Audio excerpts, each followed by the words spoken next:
You know, there's this moment in survival that nobody talks about.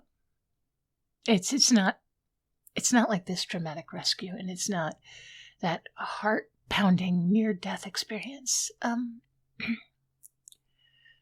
There's this moment that's sort of a quiet surrender.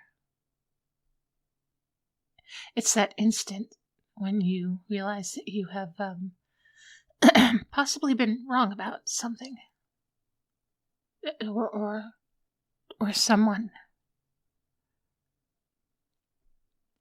I've spent my entire life building walls. I mean, real ones, yeah, but not just that. I mean, like metaphorical.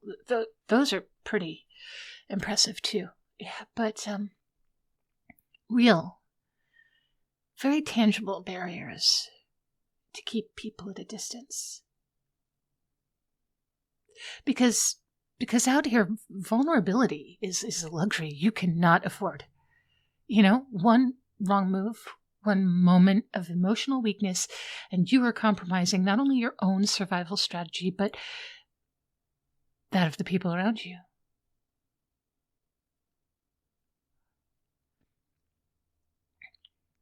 But this place has a way of breaking down those walls, you know? Slowly, meticulously, like water wearing away at a stone. When we first started this expedition, I was convinced that you were going to be nothing more than dead weight. You know, I thought you were going to be just another city boy playing an adventure and more concerned with that perfect camera angle than actual survival. You know, I've seen your type before.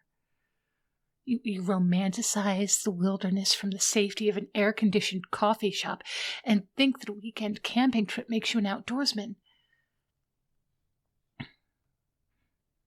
But I will admit, and I absolutely hate admitting this.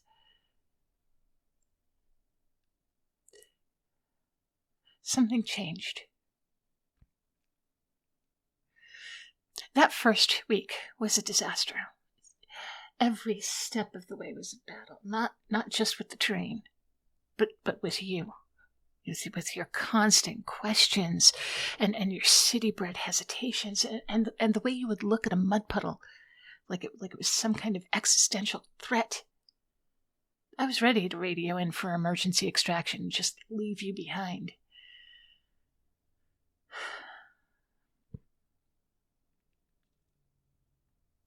And then you fixed my satellite phone. It wasn't just the technical skill, though, I mean, that was impressive. It was the way you did it. You know? Methodical and patient. Your fingers were just moving with the kind of precision I'd only ever seen in specialized field technicians. You didn't panic. You didn't make excuses. You just solved the problem. I remember my father always saying that true intelligence isn't just about knowing everything. It's about learning. It's about adapting. It's about being willing to admit that you don't know something so that you can start to figure it out.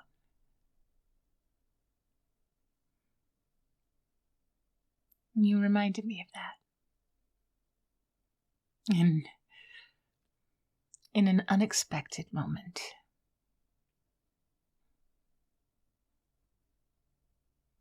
And then that mountain storm that trapped us in that small cave. I was prepared to hate every moment of our forced proximity. I mean, when you're out in the wilderness, managing limited resources,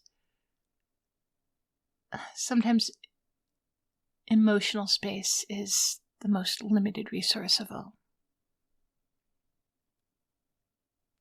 But you surprised me again. The way you helped reorganize our gear, how you understood without me having to explain. And the way you understood the importance of keeping our equipment dry. The way you were very careful about distributing our very limited food supplies. You weren't just following instructions anymore, you were thinking. I've spent my career having to read people, understanding where their breaking points are going to be so that I can know before it happens when somebody would fall apart in extreme conditions. And you are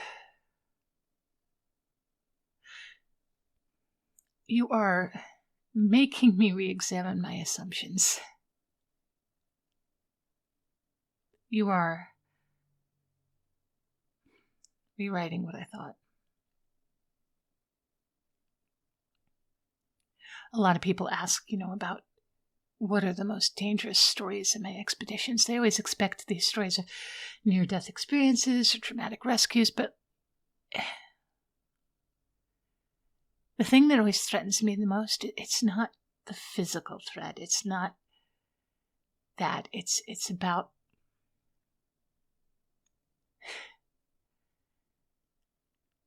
that moment when I found out I've been wrong about something. Or about everything, as the case may be with you.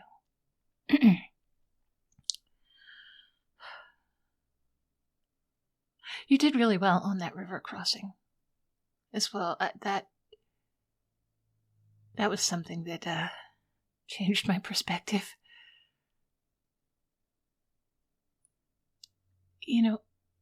I've crossed hundreds of rivers. I teach survival techniques to military units and professional adventurers. But watching you navigate those treacherous waters, that wasn't bravado. That was calculated caution. And it wasn't expected from you, not by me. Courage isn't about fearlessness. It's about moving forward despite your fear. And you were courageous. Not just battling the wilderness, but you were beginning to understand it. Kind of learning how to speak its language. My previous camera operators, they were professionals. They were trained, they were experienced, but they always maintained this distance. You were becoming part of the expedition. You became part of the story that we were capturing.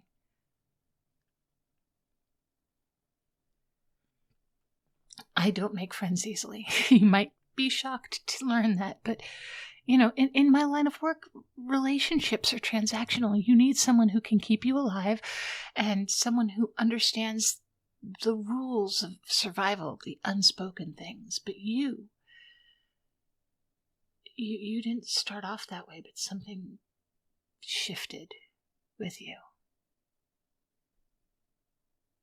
The way you look at the landscape, it wasn't just about capturing a shot anymore. You started to see it. You started to really see it and understand it. That every rock, every wind current, every subtle change in the terrain, it all tells a story that is so much older than any human narrative.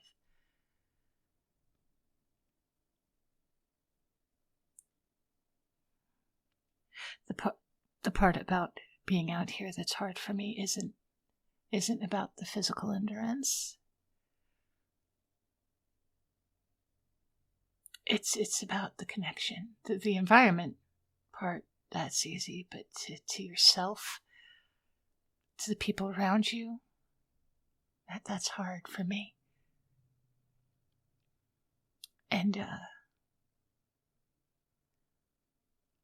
somewhere in the middle of this very unforgiving landscape, you and I were starting to connect.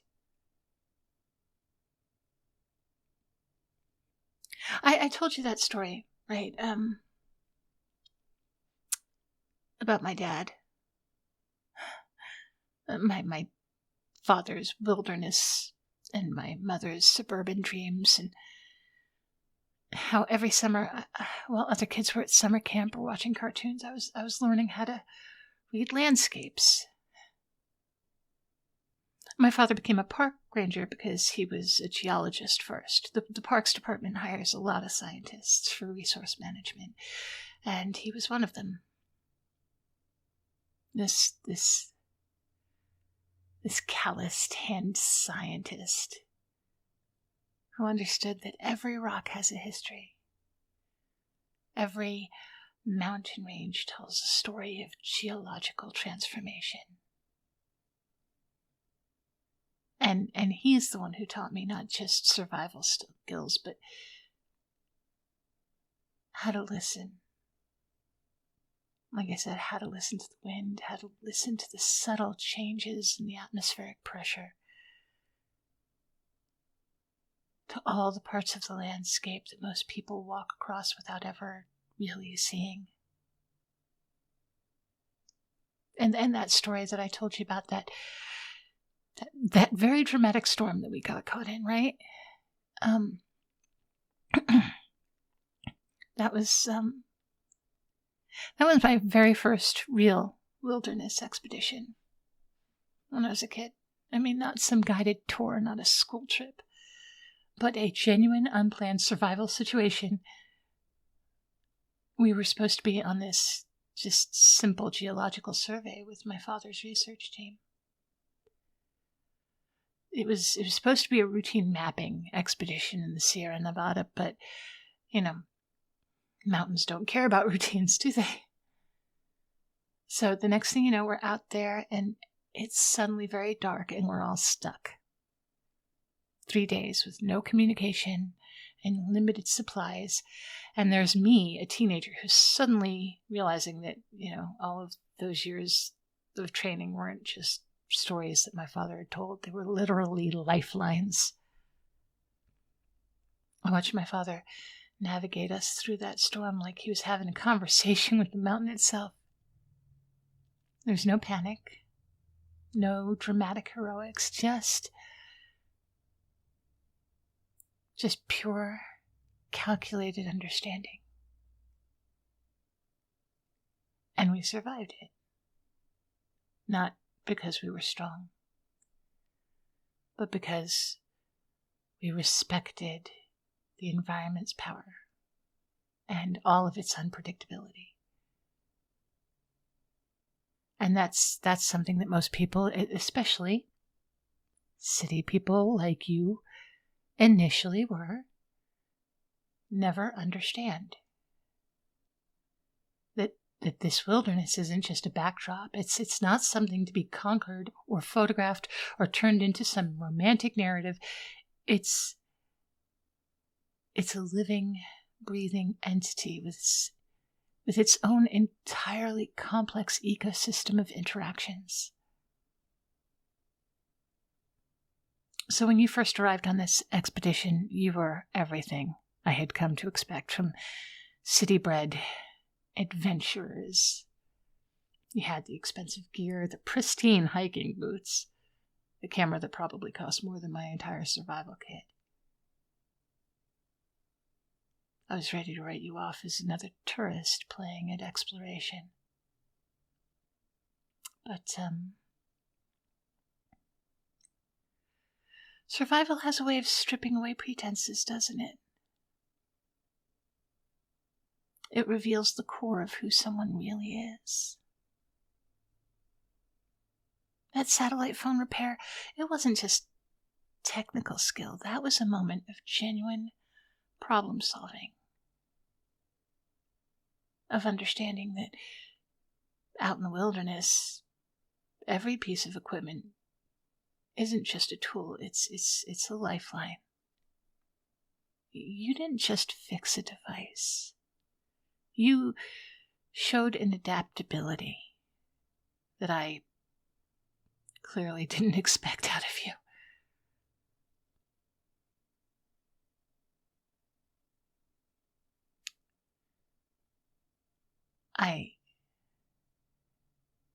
I respect it.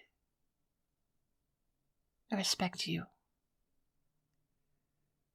The way you look at the landscape, and you're not just capturing a shot anymore, the way you're actually seeing it. The way you've grown and adapted.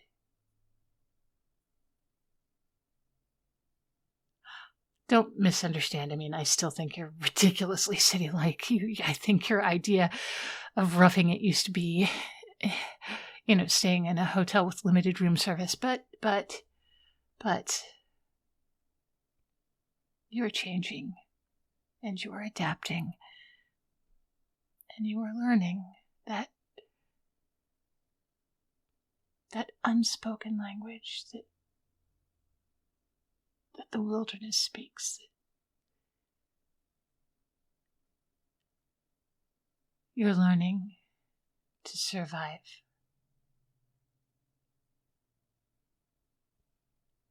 And maybe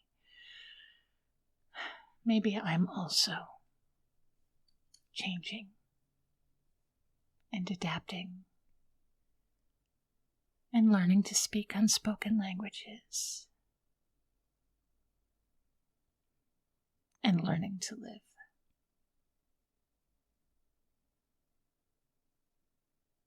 I mean, maybe. Don't let it go to your head, city boy. Let's go. Hello, cupcakes. Today I have to take a moment to talk about a very serious matter. It has come to my attention that there have been some scurrilous lies spread about me. Shameful, ugly mistruths about your dear Dreamy. People have been saying that I, Dreamy, of Dreamy's Cupcakes, I don't like cupcakes. That's what they're saying. They're saying that I don't like cupcakes.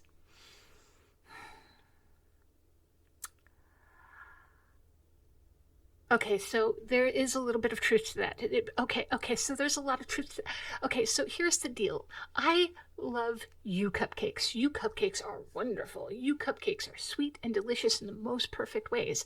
But also, like the real cupcakes, the cakey cakes, the ones with the ice, there's a lot of frosting on that, and I don't like frosting. And cupcakes are like 50% frosting half the time, and then they're like 60%. I've seen cupcakes that were easily 75% frosting, and it was not okay. Not okay. So there you have it. I'm a dirty, dirty, cupcake-hating liar. And I hope you can forgive me. But I love you guys. I love you cupcakes.